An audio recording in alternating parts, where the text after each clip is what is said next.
Hello, everybody. Welcome to the Conservative Take. And with me, I have Miss Jackie. And say hello, Jackie. Hi, everyone. How are you? Yeah. And so, if you've been on us today, you've seen that we actually are at Tampa at SAS 2022, Turning Point USA. Very exciting. We had a great day. Great day. Absolutely. In fact, we're just here to kind of wrap up the things that we saw, different perspectives. I was in a cubby hold. Jackie will tell you about her story. You kind of know mine already. So, just Jackie, just want to just tell us just your first turning point event. Do you want to just tell the audience what you felt? Sure. I've never been to, actually, I don't think I've ever been to a conservative convention, mostly just employment related conventions. So I wasn't really sure, and plus it's Turning Point, which is really aimed at college kids. So I thought maybe I would stick out like a sore thumb, but I have to say, and I don't know if you noticed how many people there were that were obviously not college students. Plenty of people in my age range. I mean, yes, there's a large portion of young people, probably like 60, 70%, but there was a ton of people there that had nothing to do with colleges, and they're probably just conservatives like us. So that was interesting. I think that Charlie Kirk does a great job. The music he plays in between speakers and just the whole venue, the VIP lounge, it's very youth oriented, but I still felt comfortable there. What did you think? I did too. It reminded me a little bit of some conventions that I did when I did some multi-level marketing conferences, and it reminded me of that. Not to be a negative, but they're highly well produced, and quite frankly, this one is as produced as well as those than any others I've seen. The signage was everywhere. I was just shocking to see the steps and everything that they were doing in terms of the details were well thought out. Absolutely. You can tell. I don't know what the first one was like. What do you think this was? How many conventions do you think they've had so far? Well, Turning Point, I think, kicked in about 4 years ago, roughly. But I think now they do about 5 a year. This is the second biggest one that I hear. America Fest, I believe, is their biggest one. And they had Women's Leadership Summit about a month and a half ago in Arizona. And then, of course, they had the Blacks at the, well, I guess it's Blacks event. Yeah, it's like the Black Leadership Summit. So because Blacks kind of split off, but Candace Owens was part of it. Well, I just think I'm sure they use professional marketers, but anyway, it's a very professional convention. It seemed well organized. That whole media section, I didn't even get a chance to go and look and see who was running like live feeds and stuff. Did you in the media section? I did. There's Fox News had a big section, but really the cornerstone was going to be your Rumble. That was where Charlie Kirk show had his thing. And so when I was there, that's in the centerpiece. When you walk up the escalator steps, that's the first thing you see is the Rumble. And Charlie Kirk obviously had his prominent a 3-hour show there in the morning. It was really, really cool. And watching him do his thing was pretty, I'd say, inspiring because he did this pretty much by himself early on. Absolutely. I mean, other than Candace Owens and somewhat Brandon Tatum, who are also like kind of represent Turning Point, Charlie Kirk is Turning Point as far as I know.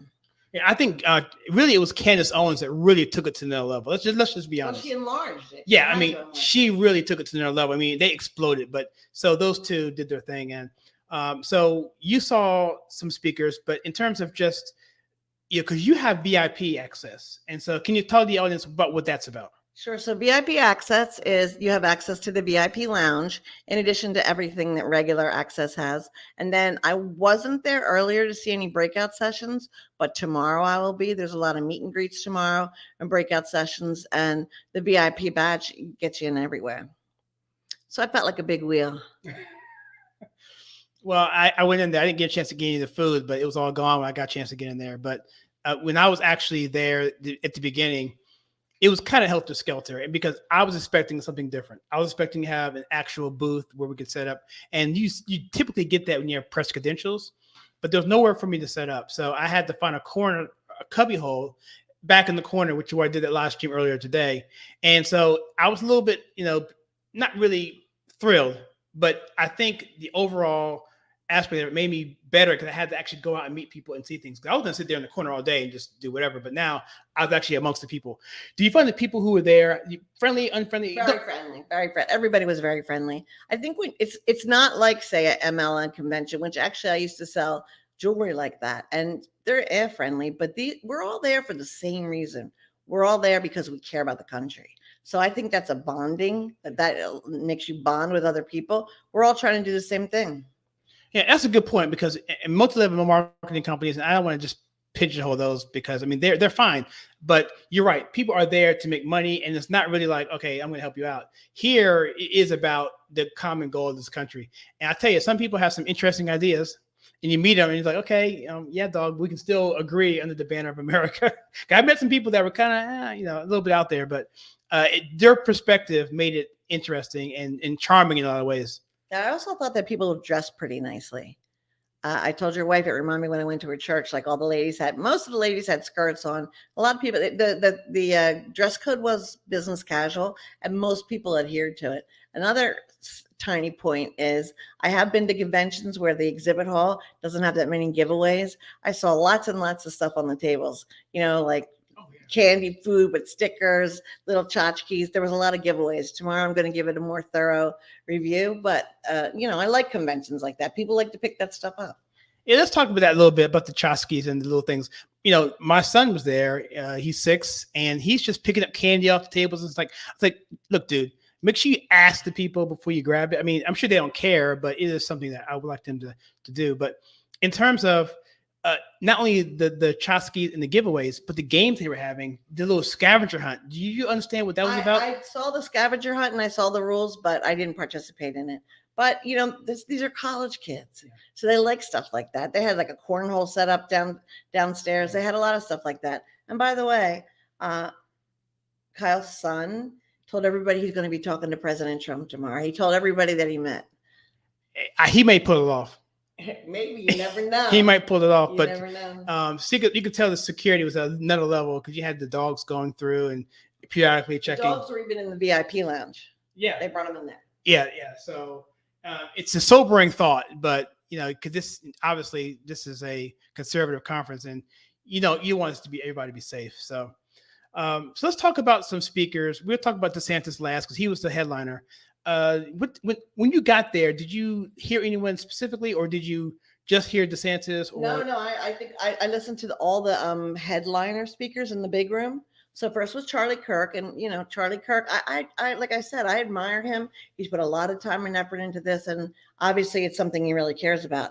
The next one is somebody I like very much, was Dr. Ben Carson, and I feel like he was treated terribly by the media. If you saw Uncle Tom, they talked about it a lot in there. But Dr. Ben Carson is an amazing human being. Of course, he's brilliant. Neurosurgeon that operated on twins. Remember, he was the first one to separate the Siamese twins. And I just have so much respect and honor. And it doesn't seem like it affected him. The poor treatment he got, he doesn't even mention it. And his affect is still friendly and open and hopeful. And he talked about a foundation he started, Cornerstone. I think it's called the Cornerstone. And he just explained what that was about. And he encouraged the kids, because this is primarily focused on college students. So he just really was encouraging them to get involved and help change the country. But I just think he's a fantastic human being. I do too. In fact, he mentioned a story about him as a resident. And it just tells you a little bit about his courage. Because you want to kind of I only caught like part of it. Okay. Well, the story essentially is that he was a resident. I'm not sure where he was, but he wasn't legally able to help people or take him to the operating room because of liability or whatever it is, ethical. But this gentleman was having an issue with his head, and he knew exactly what was going on wrong with him, but there's no one that could see him, and he had a decision to make. This guy was dying in front of him. And you say, you know what? And he tells like, and I just couldn't. The man was dying. I couldn't not help him. And he just said, I think he said he prayed, and then he just said he just took him to the operating room. And I'm not sure if he actually operated on him or not, but he wasn't supposed to do that. He could have gotten fired. His whole career could have been over. And ultimately, he didn't get in trouble. And they basically said, you did the right thing. And I think his point was sometimes you just gotta just and do the right thing. And we could I'll segue into DeSantis because he mentions about having courage. But anything about that story before we get into that? Well, the only other thing I would say is one thing I really like when I go to things like this is people talk openly about their faith, and they talk about praying. They talk about God. When you're at work or another kind of environment, you're not allowed to talk. No one mentions it, and you're not really, it's frowned upon. But that's one thing I really like about conservatives or going to something like this. Everybody openly talks about their faith, and that's another thing we have in common. Another thing I like to talk about is dealing with people who are actually on social media that you never get a chance to actually see. And I know people like King Nub and Jocelyn Moon, and well, I've seen Asiga many times, but it's just good to see people that you normally see in the space of Instagram or Twitter. Well, I don't get on Twitter, but you know what I'm saying. And to see them interact and then see, wow, you're taller than I thought you were, or maybe you're, whatever. And so I thought that was kind of cool. And the connections that you make and talking to people on the booth, I just find that's my best favorite part. Finding the booth that no one's talking about or no one's even there, and you just ask them, what are you here for? And then finding out their story. And there's a reason why they're here. And it's something that we need to support in most cases.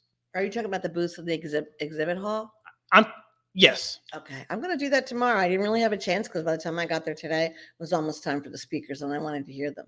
But I'm going to do that tomorrow. You seem to know everybody Kyle knows everybody that's not like quite but they're in the environment. They know a lot of people. They are doing a lot of things on social media and otherwise. And like, that's really cool that you have all those connections. Well, I just talk to people. I try to listen to them, and we'll get into this DeSantis because when I was in there talking with someone, this big roar came over the room. I mean, first, let me describe the scene. So the exhibition hall is the room where you have your vendors set up, and people like Heritage Foundation or you people like True Social had a little booth, and it was just not people from media doing it. It was people who are actually trying to present with your tchotchkes, give out candy. Like Patriot Talk, the telephone company. Yep, exactly. Thank you. Vendors, Blexit was there. So anyway, so I'm talking to somebody, and next thing I know, and by the way, it's loud in there. It's a screen, and it's really, really well set up. Yeah. It's like a club. You're like I'm going to a club. I'm 52 years old. I'm thinking I'm in a club. The music's blast. I'm like, this is a youth conference. There was music pumping, lights spinning, but it was cool. I liked it. I liked it. Yeah, very Absolutely. Much. And then the ending exhibit hall, they had really comfortable couches and easy chairs in front of a giant screen. So if you wanted to sit down for a minute and watch a speaker without walking all the way into the big East Hall, you could sit there and watch whoever you wanted to. It's so cool because if you don't want to, if you're tired, they have nice couches, man. I mean, like you can lay down. Kids are laid out sleeping in some of these places. So it was done very well. So anyway, back to my story. Next thing I know, I'm talking and I hear a big roar. I'm like, what's going on? And so, can you want to fill us in? Were you in the room when DeSantis hit? No, but before that, we should just mention. Oh, sure. I'd like to mention. So Josh Hawley spoke, and I thought he was very rousing. I mean, we've all seen clips of him lately with. He most recently he was asking questions of the professor from California, and she said he was transphobic because he was trying to say that women have babies. We don't even need to talk about it. Then Mike Lee. Mike Lee's a low-key guy from Utah, but everything he said was, you could just tell he's another stand-up guy. His work is based on his faith, and he works very hard. Then Ted Cruz spoke. Should we talk about Ted Cruz? Oh, yeah, please. All right, so Ted Cruz, you may not be a huge fan. He's really in social media. He's got the podcast, The Verdict with Michael Knowles, which apparently he says is number one, which it could be. It's interesting, but it's kind of, it's a long it's not jazzy. It's not a jazzy podcast. It's a little bit dry. And he, in his speech, just like people talk about the books that they wrote, they might want to push it. So he asked everyone to text the word verdict to a 5-digit phone number so they could subscribe to his podcast. And I wasn't sure how I felt about that, but he was rousing. He gave a lot of one-liners that got the crowd going, but we all knew who we were waiting for. So when he was getting ready to wind down, they had somebody come up, I think it was Charlie Kirk, comes up in between and says a couple words. So I was in the hall, but there was really, I wasn't going to go on a deep dive for seats. There, everybody made sure they got in there. Now your wife went and she did a little maneuvering and she found a seat. But when she's very aggressive. Yeah, when I looked and saw all the way to the very last row, right by the door, every seat appeared to be full. So I just went out and sat on the couches and watched the speech. But the crowd was there to see DeSantis tonight, 100%. Don't you think? Absolutely, it's his home state, and I appreciate you bringing those other speakers. So before we get into Ted Cruz. Well, and before we get into DeSantis, let's talk about Ted Cruz a little bit because he was actually in I guess it was the Fox booth because you had Oh, was he? I didn't even see him. I have got some pictures of him. I'll post them up. But so he had Rumble, he had Rumble here and Fox News directly across from him. So what's the?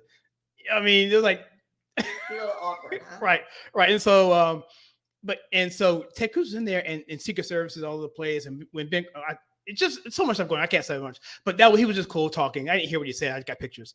But one more thing about Ben Carson. Ben Carson had a book signing, and I got a chance to go in there and see him, but the line was so long. Oh, good. I couldn't even do anything with it. So okay, let's get back to DeSantis. It's his home state, crazy crowd, and he's roaring. I realized, oh my goodness. So everybody left the room. I mean, they're like, okay, what's going on? So I followed the crowd, and the next thing I know, everyone's like packed in there. I couldn't get a single picture of him close without trying to jostle through the aisle. Right. And also, what Charlie Kirk did was show a little video before Ron actually came out on the stage, and it had I don't know if that song is a song that's already out, called like "The Man," and they were like, "Who's the guy?" And it was very, very like jazzy and like Shaft. Sort of like Shaft. Did you hear the song? It sounded more like a Western song, but it was good. And they had clips of him doing some of the famous things he's done, or pictures rather, like when he signed, the "Don't Say Gay" bill, as they call it, whatever it was, like famous photographs that we've all seen of DeSantis. And they had a song playing in the background, like a tribute song. And it was good. It was really, really good. His speech was pretty long. It was about 50 minutes, I think. Yeah, and actually I was watching, I don't know if you noticed, he had notes, although I have to say now, I love Ron DeSantis. I think at some point he would make a great president. He stands for everything that we believe in, and he also has no problem opening his mouth and taking action instead of wringing his hands and he made a point in his speech to talk about how they don't do polls before he decides to sign something in or starts talking about it. They don't do any polls, which thank you. Yeah. Thank you. Because what are you doing a poll for? If you feel this way and you feel strongly, there's no reason to take a poll. Because if the polls doesn't show well, then what? You're not going to write the law. You know what I mean? Like, I don't like the idea of basing your actions on polls. But I lost my train of thought. But he was keeping notes. His speech was excellent. But I noticed the most outstanding thing I saw was that he never mentioned, not even a hint of anything but being governor in Florida. He never talked about, like, in our nation, we need to do this, or across the country. It was all strictly related to Florida. And I think he's trying to avoid a feud with the big guy. We're going to hold off on that discussion. And when we close this thing, we're going to go about 19 minutes now. We'll leave that to the last talk about. Oh yeah. Mark Jackson is on. I did put him up. So he says, how goes the convention? I'll answer here. I think the convention is going very well, Mark. I think I mean, Turning Point just has a polish about them, and they have a stickler for details, and even the small stuff, because they have steps that lead up to it that no one's even really going there, but they had it just for. It was like each step was like a picture. It had a banner across something that said SAS or whatever. And the ring lights. We're using a ring light right now. Ring lights all over the place for everybody to make a little video or stop people that they might know, or low level stars, and you can make a video. They have ring lights set up all over the place, and I think that's kind of cool too. Yeah, so I think that's the cool thing about what Turning Point's doing. It says good. Only mentioning Florida, Ron DeSantis. Right, that's what I'm saying. Right, Mark. Yeah. He was very, very careful. It was a good speech. I have to say, I don't think he said anything that I haven't heard him say before. Did you? He talked about, like, we're going to protect our children. Parents don't want this, that. All great. And he had good, I felt he was polished, he had good stage presence. Oh, when he walked out, he started whipping out hats, which I assume say, oh yeah, he whipped out about 20 hats. He like frisbeed them out into the audience. Nice. Yeah, it was good, because that got people stirred up even more, because everybody wanted one. Yeah, they were in a frenzy, man. I was like, one lady was like, "Can y'all sit down?" Everybody ignored them. Oh yeah. So sure. Those two know to be friends. Do you mean Trump? He probably means Trump and DeSantis. Yeah. I know that DeSantis went to see him at Mar-a-Lago. That was about 6 months ago. Like, he went there, and I'm sure they had a discussion. Both of them are very intelligent. Yeah. And I hope that nobody's ego gets in the way, where maybe even Trump said, "Do you want to be my vice president?" But I don't think that DeSantis would do that, because I don't think he wants to get caught up in the aspect of of Donald Trump that's like a clown show sometimes. And plus, you don't want to be vice president when you have a state like Florida to run. Vice president is nothing compared to that. I mean, it's really a throwaway job. And also, maybe he takes his responsibility as governor very seriously. Like he can't just step away and start running for another office, which often people do, and they don't have any time to do the job they're actually were elected for. Speaking of which, I'm going to sidetrack here a little bit. How close of a bullet did we dodge from Gilliam? Oh my goodness! Can you believe that? Can you believe that? I think I read it was 35,000 votes between Andrew Gillum and he's like, oh my gosh, whatever happened was like a year ago where he got caught in the motel room with a big bag of methamphetamine, and now he was arrested for something to do with financial improprieties with his campaign. So he is in bad shape, but he's just amazing to me. He got pretty far. It was a close election. And him having all those skeletons in his closet, how bad? I mean, what would have happened to Florida, especially during the pandemic, with a in the closet gay man using methamphetamines and stealing money? You know, it would have been horrible. Yeah, what could go wrong, right? Yeah, but I think it's safe to say that Florida wouldn't be as good off as it is now. So absolutely not. You know, we should probably talk about who's going to be tomorrow. What do you want to see? Yeah. So we're gonna keep this going a little bit longer, but we're gonna talk about who's gonna tomorrow. And I'll let Jackie. I know that. Your wife is very much looking forward to James O'Keefe from. She loves him. Project Veritas. She loves him.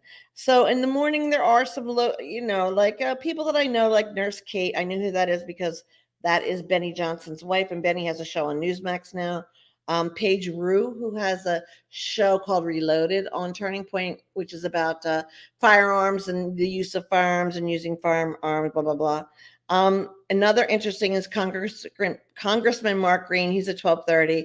Then Judge Jeanine. But actually, what I'm really looking forward to the most for tomorrow is number one, there's going to be a discussion with Brandon Tatum, Josh Phillip, and Jason Rance. And it's called Tales from the Liberal Occupied Cities. I like Brandon Tatum very much, and I'm hoping he's in the East Hall at 250. And not to be rude, but I don't think it's going to be super crowded. So maybe he'll even take questions from the audience and stuff like that. Brandon Tatum lives in Phoenix, I guess, and I know it's a liberal city, but I wouldn't compare it to Portland. Although maybe there's information I don't have. Phoenix, Arizona is very conservative. It's a McCain level conservative, but it's still conservative. That's. Well, Phoenix, in Arizona in general, that's your Barry Goldwater territory. Right. So, I mean, and I think I like what Ron DeSantis, no, it wasn't Ron DeSantis. It was Charlie Kirk talked about, we don't want the Mitt Romneys. He was talking about basically talking about the rhinos. And even though he's Utah, he's still referring to the John McCain's of the world as well. And Mike Lee is from Utah too, but I don't think he's like Mitt Romney one bit. Mike Lee is a real deal. And then your wife was lucky to get a picture of Marjorie. She took a picture of Marjorie Taylor Greene and your son. It's a great picture. But Marjorie Taylor Greene is speaking, and then she has a meet and greet, and I'm going to be elbowing my way up. I am trying to keep a focus on the January 6 people that have been rotting in jail for over a year without even having charges or being so overcharged. It's ridiculous. And if they refuse to take the vaccination, they're not even allowed to get a haircut. They're not allowed out of their cell. And there's quite a few that did. And I think they're being treated worse than Guantanamo Bay. People were treated 10 times better. And they were actual terrorists that tried to destroy the country. And it frightens me to know in America, those people can be in jail and being treated like that. I'm sure people saw the 69-year-old woman that has to serve 2 months. She has cancer. She's being actively treated for cancer, and she got jail time. So Marjorie Taylor's on that, and I support that. But what do you possibly know about jail jacking? Well, I think people know that I spent a lot of time in jail as a nurse. Clarify, please. As a nurse. And so Don Jr.'s tomorrow night. Oh, yeah, I'm looking forward to him. And then Charlie Kirk has a book signing. Then Kat Timpf. And then there's the TBA to be announced, and we're all wondering who that's going to be. And then Kimberly Guilfoyle, Donald Trump Jr. speaks. And then at 6:20, Big Papa. I would sing the song, but then I get copyright strict. Oh yeah, how about tonight? So what they did was they put golden tickets under three people's yeah. chairs, and right before no, it was after Ron DeSantis. Charlie Kirk came out and said, "Don't leave. Look under your chair." And the three people that got golden tickets get to take a picture with Donald Trump tomorrow.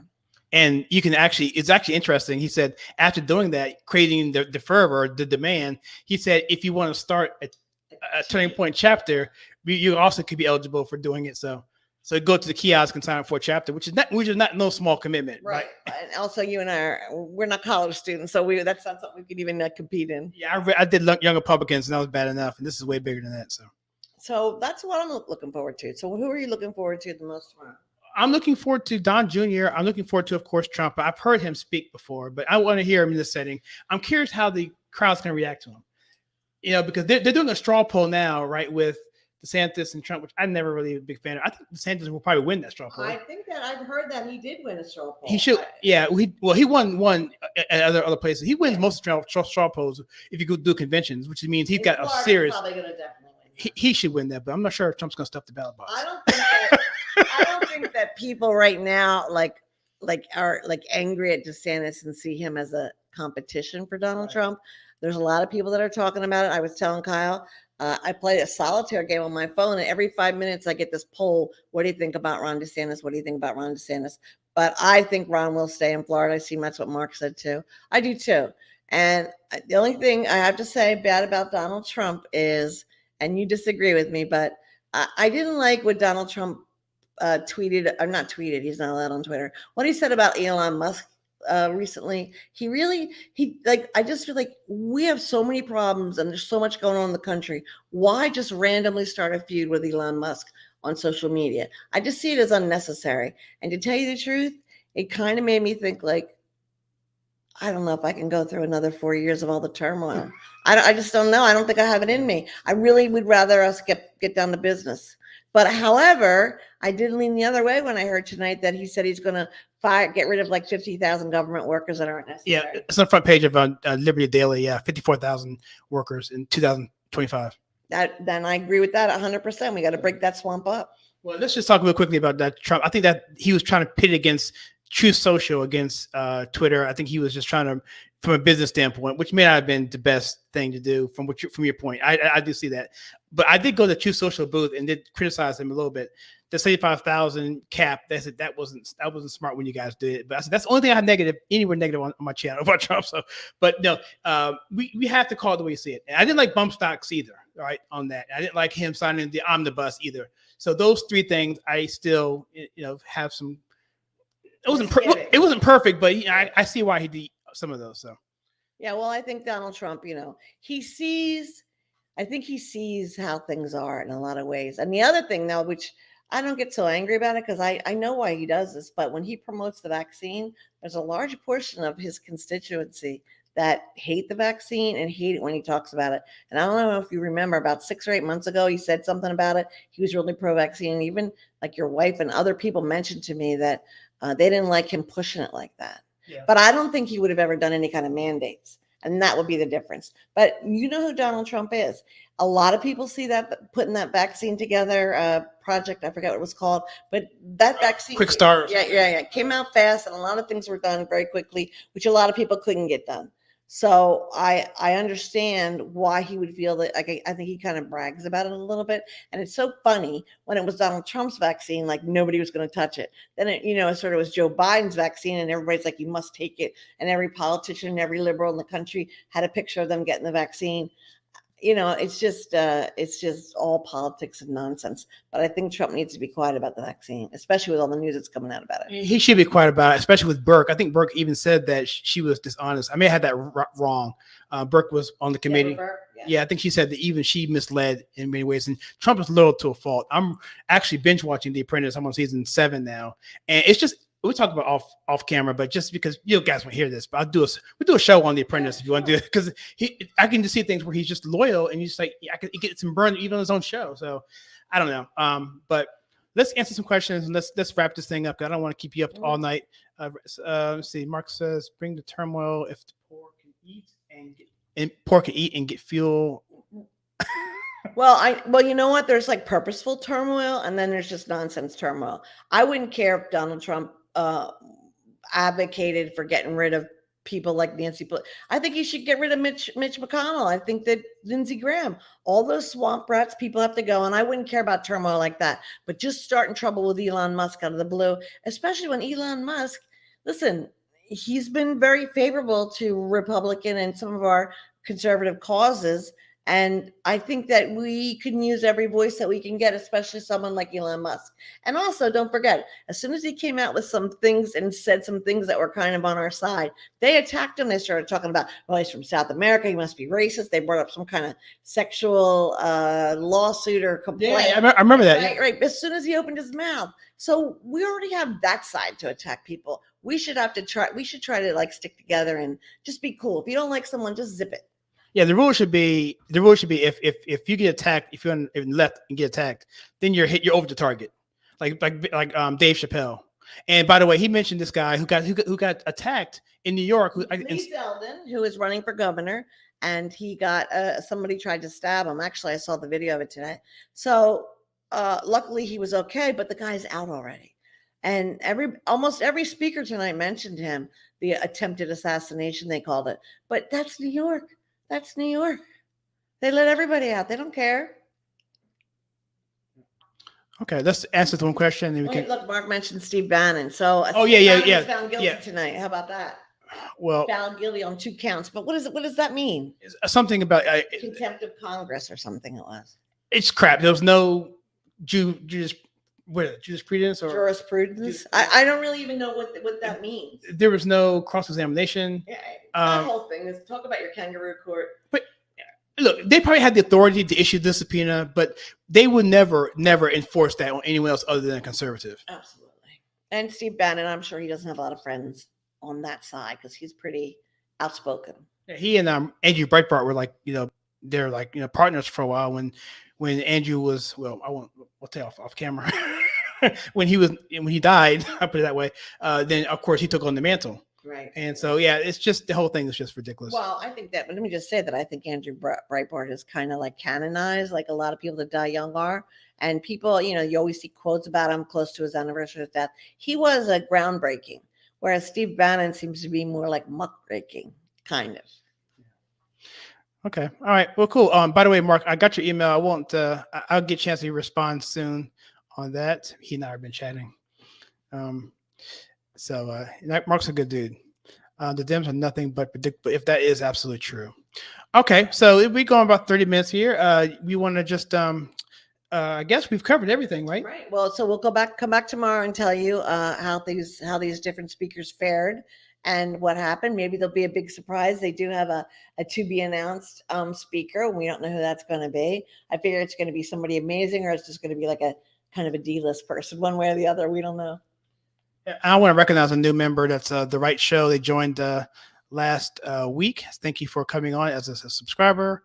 And if you want to be part of this, go to Locals and go to theconservativetake.locals.com.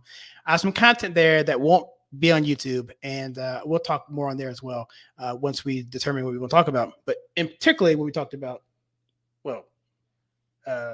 the election. Yeah. And the COVID stuff. So I'll give you the last word, Jackie, and I'll let you close this out, and then we'll see you guys. I'll do one more question here. Obviously busy halfway through. Oh yeah. Okay, cool. Awesome. All right, cool. So I'll let you close this out, Jackie. And let me just say we had a great day today. We're happy to come to you tomorrow.